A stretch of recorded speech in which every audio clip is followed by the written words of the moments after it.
القريش قال القريشي بعد سن الثامنة عرفت معنى الحرب واتقنت القتال، وهكذا عمري سنة تلحق سنة ماشي لغير الحرب في عمري مجال.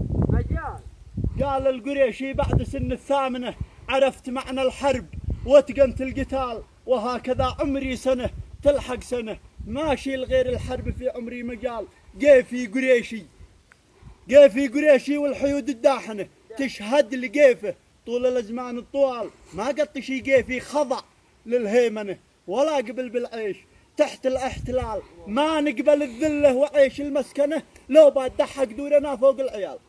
نهوى المغازي والحروب الطاحنة ما نقبل إلا ننتصر في كل حال، ولا يفيد الرافض ذي مركنه مسكين يصدق أشباه الرجال، والله ما نلقيه يلقى مأمنه لو طار ولا حل في جوف الجبال.